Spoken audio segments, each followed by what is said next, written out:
Hello everyone. I wanted to summarize a lot of the research that I had found on YouTube as far as how to take care of a raccoon. I had a local hunter give me a raccoon. I know a little bit about wild game, but not too much. But I definitely wanted this experience and didn't want to lose the opportunity. So I'm grateful for this. If you're a vegetarian, click off the video. I don't want it to offend you and all that other good, wonderful stuff. So this is just my experience. This is what I did. I tried to go above and beyond and get it right the first time because I just didn't want to get it wrong. So here's what we have for how I cooked the raccoon. I have right here, reading my notes here, punch holes into the meat and tenderize. So I think you can do it with a fork, knife, whatever, probably whatever you would do with a baked potato. But this right here, this is a meat tenderizer. This is in the upside down position, but you can put this over and punch your meat. I think we got it at Academy, and this is a protective blade that goes on top of it. And I apologize if you see some puppies walking around. They smell the raccoon, so they're like, ooh, what you got over there?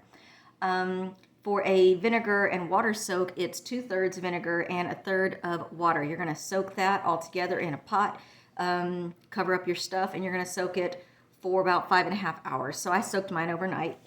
Then number 3 here, you're going to do a buttermilk soak. And I think in between these different soaks, you rinse it as well. So I have a buttermilk soak for 1.5 hours, not too long, or it could get sour. And that's something that kept coming up there with that.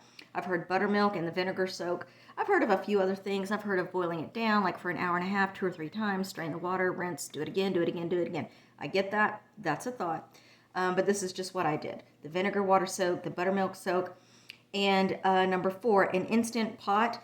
Cover it with water, add your seasoning and a little bit of oil. I added oil because I know oil helps flavors to combine and all that, but I also know that raccoon has a lot of oil, and I've also experienced that.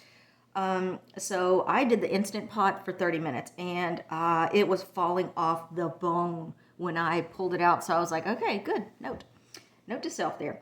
Number 5, debone it. My experience is that it was just like chicken, like you would shred chicken off the bone, little pieces.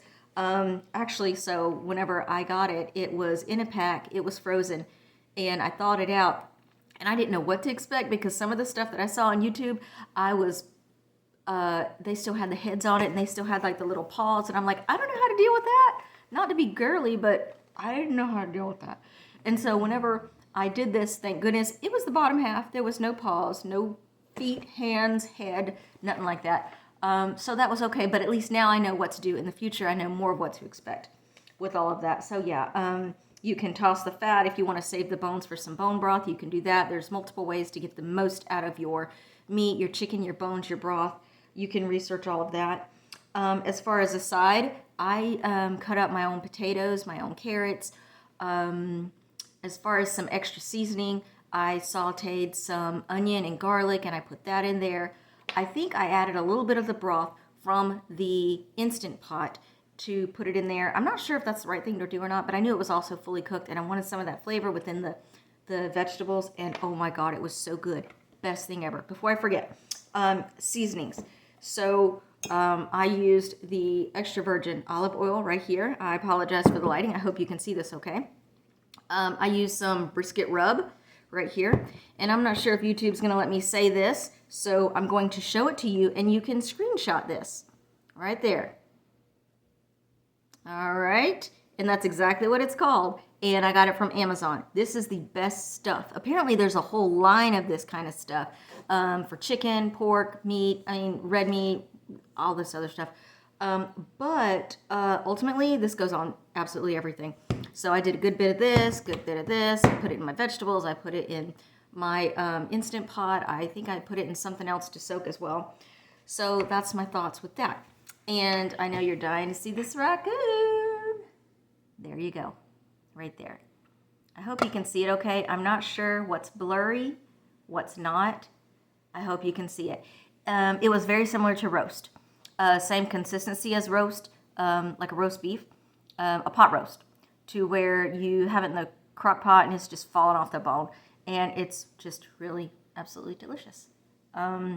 So I've seen some videos about, they just did all kinds of stuff with it.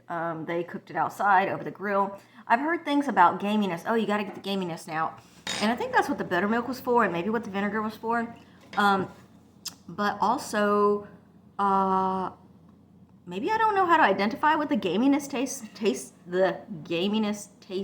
is, or what it's supposed to taste like. But this is the best meat I've ever had. And if that's what gaminess tastes like, bring it on.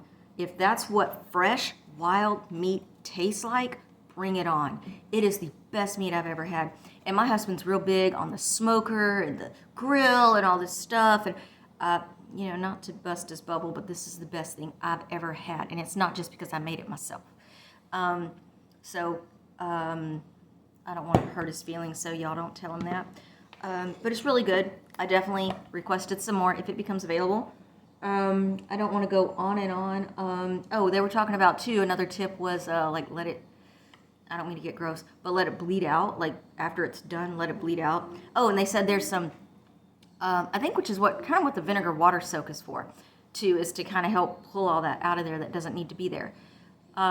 There's also some glands located, best I can explain, it's kind of under the butt muscle. It's like the size of a pea. It looks like a little thing of fat. I guess it's maybe feels like gristle, but it looks like a little fat, and you just cut it off on both sides. And then also, I guess, under the armpits, you're supposed to grab that and cut that off. Apparently, I forgot what they called it. It's like a stink vein or something.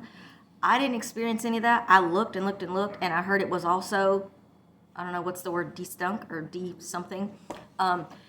Sorry not to get girly, make the video long or whatever. But, yeah, there you go. Vinegar soak, buttermilk soak, instant pot, debone it, put a side with it. It's really not that complicated. I went into so much detail because I'm like, oh my God, I got to get it right. Keep in mind also you are dealing with a wild animal. You are dealing with blood. So I put absolutely everything in the dishwasher. I tried to constantly sanitize everything when I was done. I even sanitized the bottle I was sanitizing with, the dish soap bottle, the faucets, everything. I tried to sanitize everything. So germs is also a key factor. And really you should be doing that with chicken, red meat, anything like that. Okay, thanks for watching. I appreciate you guys.